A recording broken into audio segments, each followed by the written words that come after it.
आने वाले एग्जाम के लिए अभी आपके पास 6 महीने बचे हैं, पर यहाँ पर कितने ऐसे स्टूडेंट हैं जिन्होंने अपनी पढ़ाई की रफ्तार और तेज कर दी है, या फिर आप ऐसा सोच रहे हो कि आपके पास टाइम ही टाइम है। आज इस वीडियो से आपको कुछ ऐसा सीखने को मिलने वाला है जो आपको खुद के अंदर झांकने पर मजबूर कर देगा।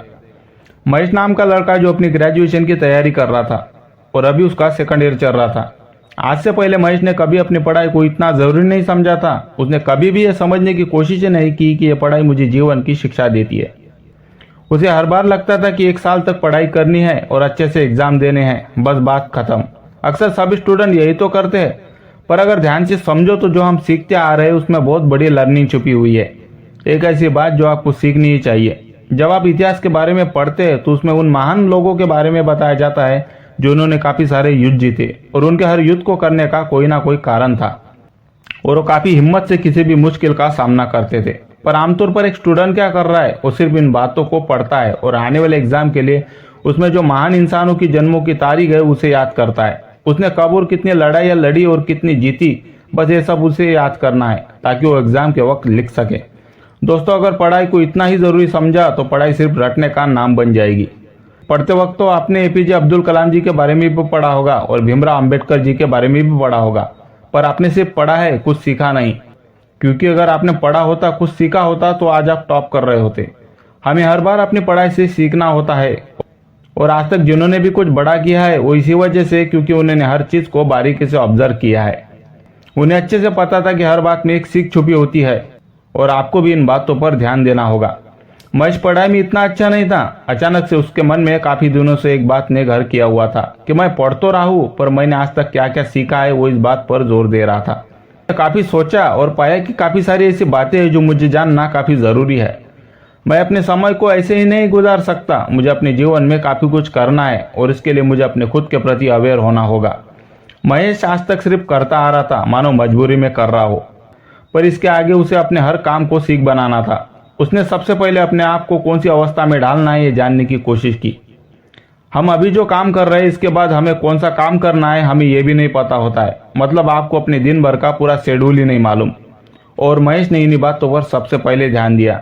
उसने अपने एक दिन का जो शेड्यूल है उस बारे में लिखा तो उसने पाया कि दिन भर के जितने भी काम है उसमें आधे ही ऐसे काम है जो मुझे करने चाहिए और बाकी कुछ ऐसे काम है जो मैं सिर्फ टाइम पास के लिए कर रहा हूँ। जब उसने खुद के बारे में इतना सोचा तो उसे अपनी गलती पर काफी अफसोस हुआ कि कितना सारा समय था मेरे पास जो मैं अपने लिए कुछ सीखने में लगा सकता था।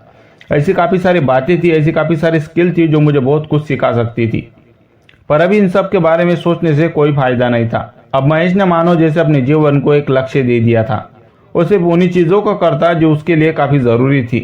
उसने अपनी पढ़ाई को और तत्परता से करने का निर्णय लिया था। वो अपने खाली समय को किसी अन्य कामों में ढाले हुए रखता। उसने देखा कि ऐसे कौन से काम है जो मैं नहीं करना चाहता और मुझे सच में कौन से काम करने चाहिए। मेरा दिमाग हर वक्त किन चीज़ों के बारे में सोचता है जो मेरे लिए सही है और मेरे लिए गलत है। अक्सर महेश को उसके काम में वो गलत काम परेशान करते थे जो उसे करना पसंद थे। जैसे उसे बार बार मोबाइल को देखना पसंद है और उसके साथ वो अपने दिमाग में कुछ ऐसी गलत कल्पना के बारे में सोचता था जो कल्पना उसे किसी अन्य कामों में मन ही नहीं लगने देती थी। महेश ने काफी गहराई से सोचा तो जैसे उसे आने वाले अपने भविष्य के बारे में डर सा लगने लगा। वो काफी गहराई से सोचने लगा कि मेरे लिए अपने लक्ष्य से भटकना कितना दर्दनाक है।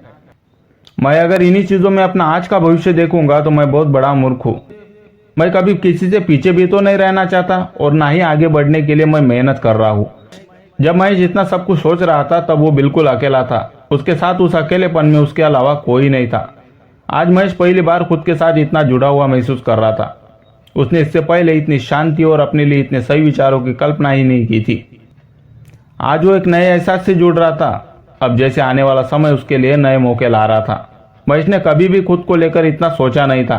ऐसा नहीं है कि आज के पहले महेश के मन में इतने सही विचार आए ही नहीं, पर मुश्किल तो यही थी कि उसने इन विचारों को कभी खुलकर बाहर ही नहीं आने दिया। क्योंकि जब भी उसे कोई ऐसा सही विचार सताता तो वो तुरंत अपना मोबाइल देखने लग जाता, तो कभी अपने दोस्तों से मिलने चला जाता। महेश ने हर बार अपने इन विचारों को छुपाने की कोशिश की थी। अक्सर हम उन्हीं चीजों से दूर भागते हैं जो हमें बदलने पर मजबूर कर दे। हमने अपने दिमाग को कुछ ऐसी चीजों में ढाल रखा होता है जो अपनी पुरानी अवस्था को छोड़ना ही नहीं चाहते। इस जमाने में हर स्टूडेंट को खुद के प्रति इतना अवेयर होना काफी जरूरी है, तभी तो अपने बनाए लक्ष्य तक पहुंच सकता है। अब महेश अपने इन्हीं विचारों से आगे बढ़ रहा था और ऐसा करने से उसका कॉन्फिडेंस और ज्यादा बढ़ गया। ऐसा नहीं है कि पढ़ाई करते वक्त अब महेश को गलत विचार आए ही ना हो और अपनी पढ़ाई से दूर भागने का मन ही नहीं किया हो। ये सब भी बातें उसके साथ हो रही थी, पर आज इस सोच से भी ऊपर एक बड़ी सोच उसके साथ थी जो उसे आगे की ओर धकेल रही थी। कई बार स्टूडेंट कोशिश करते हैं अपने लिए आगे बढ़ने की, पर जब भी कोई गलत विचार आते हैं जो आपको पीछे की ओर खींच रहे हैं, तब आप कमजोर पड़ने लगते हो और आप ये मान लेते हो कि आप आगे नहीं बढ़ सकते। जिस तरह उन गलत विचारों ने आपको पकड़ा हुआ था और आपको सही विचारों से दूर रखा था, उसी तरह आपको अपने लिए उन सही विचारों को पकड़ना होगा और उन गलत विचारों को दूर करना होगा। जिस तरह उन गलत विचारों ने आपके दिमाग पर एक दिन में कब्जा नहीं किया था, आपने उस चीज की बार बार कल्पना करके आपने उसे अपने दिमाग में रखा था, तो उसी तरह आपको भी ये सही विचार अपने अंदर उतारने के लिए आपको अपने गोल के बारे में पूरे मन के साथ सोचना होगा और इसमें समय तो लगेगा। आज आपको मिलने वाले समय को किसी फालतू चीजों में मत लगाओ, वरना ये समय आपको फालतू बनाने में देर नहीं करेगा। मुझे आशा है कि मैं आपको काफी हद तक एक सही बात समझा पाया हूँ। मैं हर बार आपके सपनों को सपोर्ट करता रहूंगा। मेरे साथ इसी तरह से जुड़े रहने के लिए इस चैनल को सब्सक्राइब जरूर कर लेना। Good bye.